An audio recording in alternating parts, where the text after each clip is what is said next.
आवाज येते अरे थे दोन खुर्च्या खाली जा आवाज फडफडीचे कांग्रेस पार्टी के लोग जिन्होंने कह दिया था कि देश में डॉक्टर बाबा साहब अम्बेडकर संविधान समाप्त कर तो कैसे आते हैं हमें देखना है। यहाँ की खिड़कियां तो क्या है, यहाँ के दरवाजे खिड़कियां और यहाँ की तमाम तावदाने जो है वो हमने बंद कर दी है। अब देखना है डॉक्टर बाबा साहब अम्बेडकर कैसे चुन के आते हैं। वैसे हालत में यहाँ पर जिस शख्स ने यह बीड़ा उठाया उस शख्स का नाम जोगेंद्रनाथ जी मंडल था और उनके साथ जुड़े हुए तमाम लोगों ने डॉक्टर बाबा साहब अम्बेडकर जीवनी पर लिखे LR बाली जी की एक किताब है doctor Baba Saheb Ambedkar and mission. उस मिशन पर डॉक्टर बाबा साहब अम्बेडकर जी के इस इलेक्शन का उल्लेख करते हुए LR बाली जी लिखते हैं कि वहां एक बुद्ध सिंह नाम का एक नौजवान था जो हाथ में तलवार लेके वहां पर खड़ा था। बूथ पर जब वहां वोटिंग हो रही थी तो वहां तलवार लेके खड़ा था और उसने कह दिया था अगर बाबा साहब चुनकर नहीं आएंगे तो मैं अपना सर काट दूंगा और जिसने वोट नहीं दिया उसका भी सर काट दूंगा। ये जज्बा इस भूमि का जज्बा है और इस जज्बे ने जब बाबा साहब को चुन के भेजा तो बाबा साहब ने ये आके तमाम शोषित पीड़ितों के लोगों का नेतृत्व करने की ये की और वो सितारा जब संविधान सभा में चमका जिसे आपने चुनकर भेजा था उस सितारे ने इस देश को इस धरती को एक ऐसा संविधान दिया जिस संविधान की चर्चा ये देश तो क्या सारी दुनिया में है।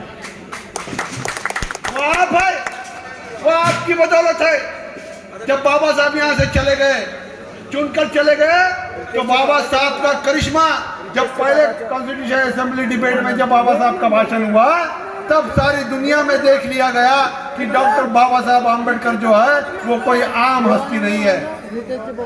इस देश में BN राव नाम का एक आदमी था जो संविधान खुद लिखना चाहता था और वो चाहता था कि इस देश का संविधान जो है वो मैं लिखूं।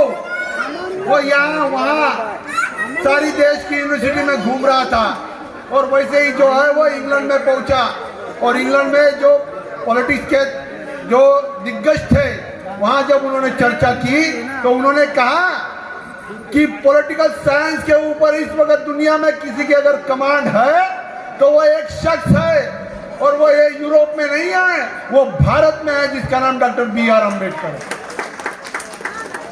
तो आपने जो काम किया है वो काम इस देश के लिए बहुत मायने रखता है।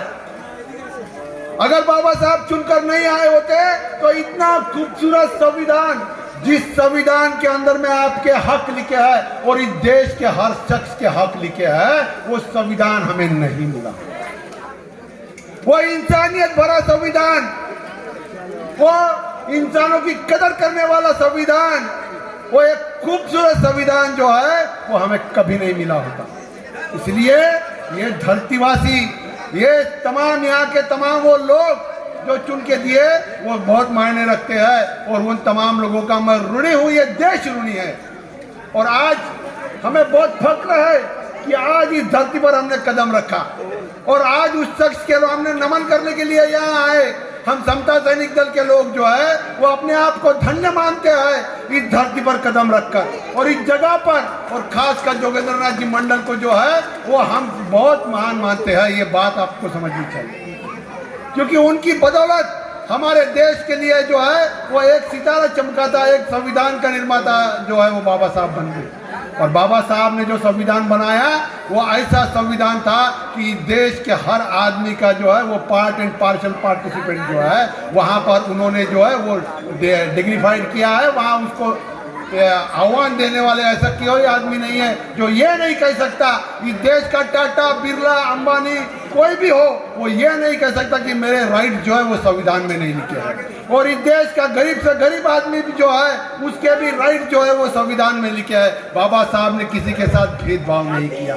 इस देश का अंबानी भी होगा तो उसको उतने ही राइट दिए हैं और इस देश का गरीब होगा उसको भी उतने राइट दे दिए हैं जो उस संविधान में लिखे है उसके अपने राइट से मूलभूत हक है, फंडामेंटल राइट। साथ ही हो इसके अलावा भी बाबा साहब ने कुछ काम किया। इसके अलावा भी बाबा साहब ने कुछ काम किया है और वो महत्वपूर्ण काम जो है वो शायद हम भूल रहे हैं और वो जो काम है वो हमें भूलना नहीं चाहिए। इस बात की मैं आपको याद दिलाने की कोशिश करता हूँ साथियों, जब हमारा देश आपने आज़ादी के लिए बढ़ रहा था तब तमाम लोगों ने जो है वो खून की नदियाँ बहाई है। आज़ादी के लिए जो है वो कई लोग फांसी चढ़ गए हैं और उनके नाम गिनाने की जरूरत नहीं है, ऐसे बहुत लोग हैं जो फांसी चढ़ गए हैं। मगर जब आज़ादी अपने इस पर परमान चढ़ रही थी, जब आज़ादी हमें मिल रही थी, तभी इस देश के अंदर बंटवारे की एक आग जल गई। ये आग, इस आग को हवा देने का काम और धर्म की आग को हवा देने का काम जो है बदस्तूर इस देश के अंदर में ब्रिटिश गवर्नमेंट ने किया। और ब्रिटिश गवर्नमेंट ने वो ये चाहते थे कि एशिया के अंदर में भारत इतना शक्तिशाली है कि अगर वो इतनी ही ताकत में अगर आ गया तो वो यकीनन आज नहीं तो कल सुपर पावर बन जाएगा और सारे दुनिया में जो है वो उसका दबदबा हो जाएगा। सेकंड रशिया के बाद में एशिया का नंबर आता था, इतनी जमीन इस देश के पास। तो उसने ही इस बात को हवा दी। यहाँ पर जो है एक इकबाल नाम का जो शायर था, वो इकबाल नाम के शायर ने एक 1930 का इसमें जो है 1930 में जब आया मंच पर मुस्लिम लीग के, तो उसने एक कविता के रूप में जो है वो अपनी परिकल्पना पेश की थी और उस परिकल्पना का नाम था पाकिस्तान। पाकिस्तान के ऊपर जो है वो परिकल्पना जो है मोहम्मद इकबाल नाम का जो शायर था उसने गढ़ी, जिसे फिर 1933 के बाद जो है वो बैरिस्टर जिन्ना ने उठाया और पाकिस्तान की डिमांड जो है वो जोर पकड़ने लगी। उसके पहले हमारे देश के अंदर द्विराष्ट्रवाद का सिद्धांत देने वाला विनायक दामोदर सावरकर, उसने पहले बात रखी कि इस देश के अंदर अगर कोई राज होगा तो वो हिंदू होगा और हिंदू राष्ट्र जो है वो हमने जन्म लेना चाहिए। इस द्विराष्ट्रवाद के सिद्धांत को जो है वो सबसे पहले अगर किसी ने गढ़ा तो वो विनायक दामोदर नाम का सावरकर ने गढ़ा।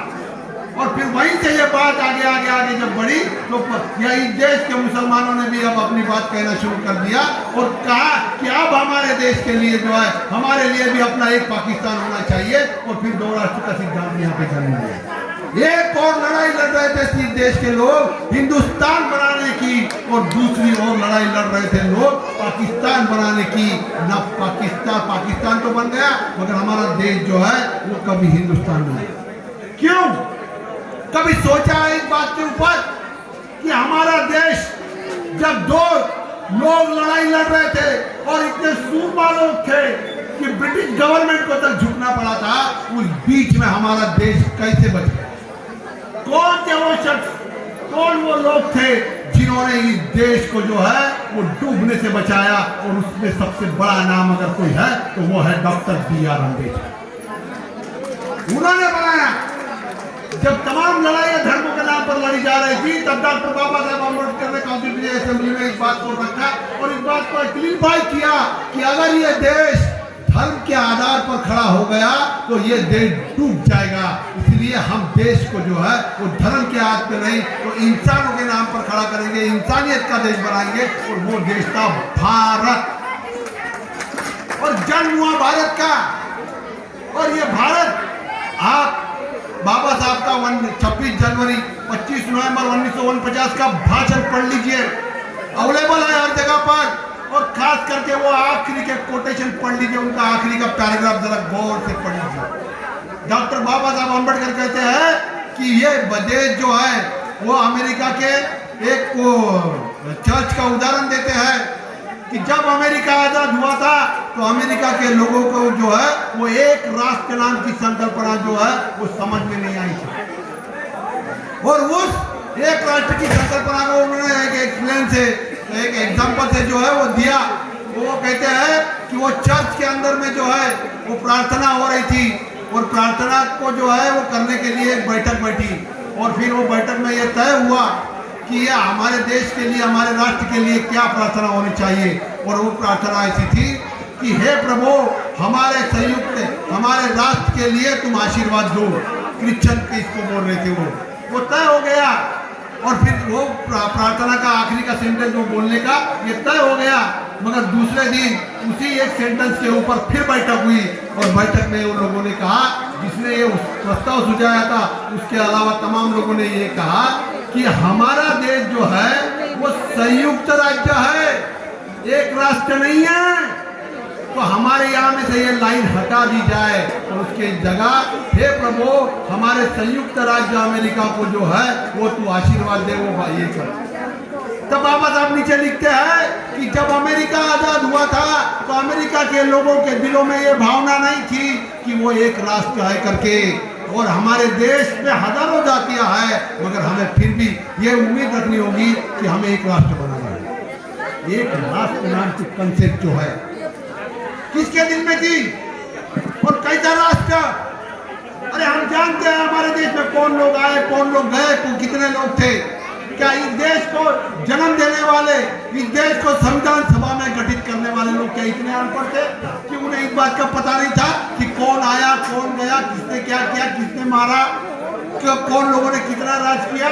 हाँ, बावजूद इसके इस देश में उन्होंने कहा कि अब ये एक राष्ट्र ध्यान में रखिए, और एक राष्ट्र का मतलब होता है पश्चिम बंगाल का आदमी हो या पंजाब का आदमी हो, कश्मीर का आदमी हो या तमिलनाडु का आदमी हो, सारे के सारे एक भाई हैं। राष्ट्र क्या है? राष्ट्र जो है वो स्पिरिट ऑफ यूनिटी है। राष्ट्र क्या है? वो स्पिरिट ऑफ यूनिटी है।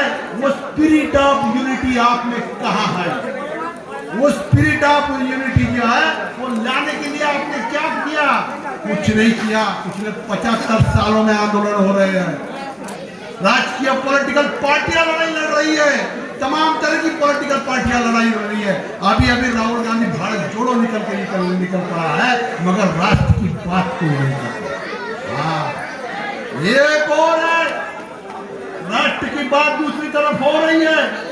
ऐसा नहीं है कि राष्ट्र की बात नहीं हो रही है, दूसरी तरफ राष्ट्र की बात हो रही है, मगर धर्म राष्ट्र की बात हो रही, हिंदू राष्ट्र की। और आप जबकि सीधा सीधा पैगाम बाबा साहब ने कहा था कि हम भारत राष्ट्र है। अरे इस देश में मुसलमान हो, इस देश में ईसाई हो, इस देश में पंजाबी हो, इस देश में कोई भी क्यों ना हो, मगर हम सब एक राष्ट्र। ये पैगाम सीधा सीधा हमारे पास नहीं आया। और दूसरी तरफ नफरत के बीज बोने वाले लोगों ने जो है वो हिंदू राष्ट्र का पैगाम पिछले 100 सालों में पाला और आज सत्ता के गिलियानों में जाके ये पैगाम आपने क्यों नहीं पकड़ा? क्यों नहीं कहा कि हम एक राष्ट्र है? चाहे इस्लाम हो, चाहे कोई भी हो, चाहे कोई भी हो, चाहे आदिवासी हो, चाहे जो भी हो, हम एक राष्ट्र है।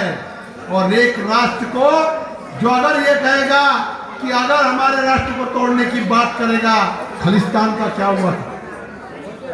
खालिस्तान की डिमांड की गई थी, खालिस्तान की डिमांड करने वाले को हमने सूली पे लटका दिया। हमने पंजाब के अंदर फौजें भेजी और खालिस्तान की डिमांड करने वाले को कस करके रख दिया। तब हमारा राष्ट्र को दूसरा था क्या? उसके लिए इंदिरा गांधी ने अपनी जान की कुर्बानी दे दी। तब राष्ट्र दूसरा था क्या? तब भारत नहीं था, कोई दूसरा राष्ट्र था? कौन राष्ट्र था? भारत ही राष्ट्र था। और क्रश करके रख दिया हमने तमाम खालिस्तानियों को। फिर इसी आज के राष्ट्र में किसी दूसरे राष्ट्र की बात करने वाले गद्दार नहीं हुए?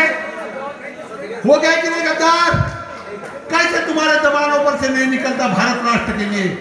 क्यों नहीं बोलते तुम भारत राष्ट्र का नारा?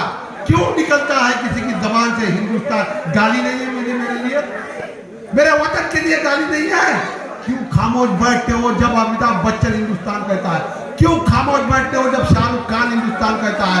मारते क्यों नहीं चप्पल उठा के उसको? क्यों बोलो मेरे देश का नाम लिहाज से ले। मैं वतन पे प्यार करने वाला हूँ, मेरे देश का नाम समर कर दिया जाए, मैं भारत हूँ। है संविधान के अंदर है कि नहीं है? फिर भी तुम खामोश बैठे हो। किसके आदेश और इंतजार की बात कर रहे हो? जब ये टुकड़ों टुकड़ों में बढ़ जाएगा तब तुम्हें भारत राष्ट्र की याद आएगी, तब उठोगे तुम। जब तकसीम कर दिए जाओगे एक एक के लिए, बांट दिए जाओगे यहाँ से अपने घरों से, तब याद आएगी तुम्हें क्या भारत राष्ट्र है। अरे तुम्हारे भारत राष्ट्र होने में कौन नहीं है तुम्हारे साथ? इस देश का मुसलमान, इस देश का आदिवासी, इस देश का दलित शोषित पीड़ित आदमी, इस देश का वो हर शख्स जो भारत राष्ट्र का है, भारत के धरती माँ का सपूत है, वो तुम्हारे साथ खड़ा है। और चांद लोग उधर साइड में किससे डरते हो तुम लोग? इनसे। अरे तुम्हारे पूर्वजों ने इस धरती पर अपने खून से इस देश को सींचा है, तुम्हारे पूर्वज लड़े हैं, फिर तुम डरते किस बात से हो? वो राष्ट्र जो है वो भारत राष्ट्र है। और ये बाबा साहब की देन है, और वो बाबा साहब जिसे जोगेंद्रनाथ जी मंडल ने इसी धरती से चुनकर भेजा। सोचिए कि अगर आपने वो कारनामा नहीं किया होता, अगर 1946 को बाबा साहब धरती यहाँ से चुनकर नहीं गए होते और संविधान नहीं बनाया होता, तो आज हमें भारत राष्ट्र नहीं मिला, सबको जोड़ने वाला भारत राष्ट्र नहीं मिला होता। इसीलिए भारत राष्ट्र है। और साथियों, कई लोगों के बारे में कई तरह की बात है, जोगेंद्रनाथ जी के बारे में भी कई बातें हैं। वो कहा जाता है कि वहां गए फिर यहाँ आए।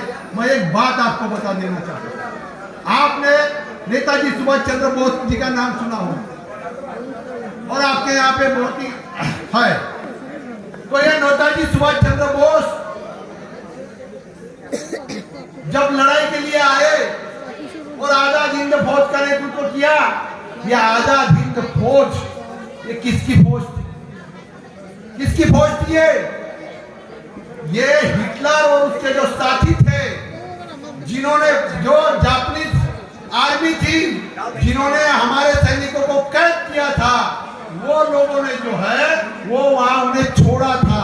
वो तमाम लोगों को इकट्ठा करके जो है वो आजाद हिंद फौज की निर्मित हमारे लिए की। और आजाद हिंद फौज के पीछे किसका हाथ था? तो वो हिटलर का हाथ था। और यही वजह है कि human crime, international human crime in second world war में जो है वो नेताजी सुभाष चंद्र बोस का नाम है कि नहीं है? और ये सिफारिश हमारी आज की गवर्नमेंट, हमारी सेंट्रल गवर्नमेंट ने यूनेस्को को भेजा और कहा कि नेताजी सुभाष चंद्र बोस जी का जो नाम है वो इंटरनेशनल ह्यूमन क्राइम के अंदर आता है जनाब, वहां से जरा उसे निकाल दीजिए। और उन्होंने कहा नहीं। के बावजूद नेताजी सुभाष चंद्र बोस उनके नाम पर इंटरनेशनल है कि नहीं है? जोगेंद्रनाथ जी मंडल जहां गए थे वो अपने राइट्स के लिए गए थे, अपने लोगों के राइट्स के लिए गए थे। और जिन्ना ने उस वक्त क्या घोषणा की थी कि Pakistan is a secular country, और जिन्ना के जाने के बाद पाकिस्तान सेकुलर कंट्री नहीं रहा, खत्म हो गया और एक धार्मिक राष्ट्र बन गया। उसे छोड़कर अगर बात जोगेंद्रनाथ जी मंडल आते हैं तो क्या गुनाह? कोई गुनाह नहीं है। इंटरनेशनल ह्यूमन क्राइम्स के लोग जो है वो इस देश में ये कर सकते हैं, तो यहाँ ह्यूमन राइट्स के लिए लड़ने वाले जोगेंद्रनाथ मंडल जो है वो वापस अपनी धरती से आ गए हैं, तो क्या गुनाह? कुछ गुनाह। ये बात जो है वो हमें समझनी होगी। ये शख्सियत जो है वो बहुत बड़ी शख्सियत है। और आज हम देखते हैं कि बाबा साहब के साथ ऐसे सूरमा थे जिनकी वजह से बाबा साहब आगे आए। आज इस देश के ऊपर जो है आपदा आ पड़ी है, उस आपदा से अगर लड़ना है तो हमें, चाहे पश्चिम बंगाल का आदमी हो, चाहे देश का कई का भी आदमी हो, एक साथ आना चाहिए। और एक आने के लिए हमारे पास कास्टिज्म ये रास्ता नहीं है। कास्टिज्म हमारा रास्ता नहीं है। कास्टिज्म के राह पे चल के हम एक नहीं आ सकते। और वो एक रास्ता जो है वो है हमारे लिए भारत राष्ट्र। और अगर भारत राष्ट्र के अंदर में फक्र से अगर हम शामिल होते हैं तो आज इस भला को जो केंद्र में बैठी है, जो गाँव घूम रही है, जो नंगा नाच कर रही है, जो लाशें बिछा रही है, उसे निपटा जा सकता है। यही बोलकर जो है मैं अपने आप को यही विराम देना चाहता हूँ।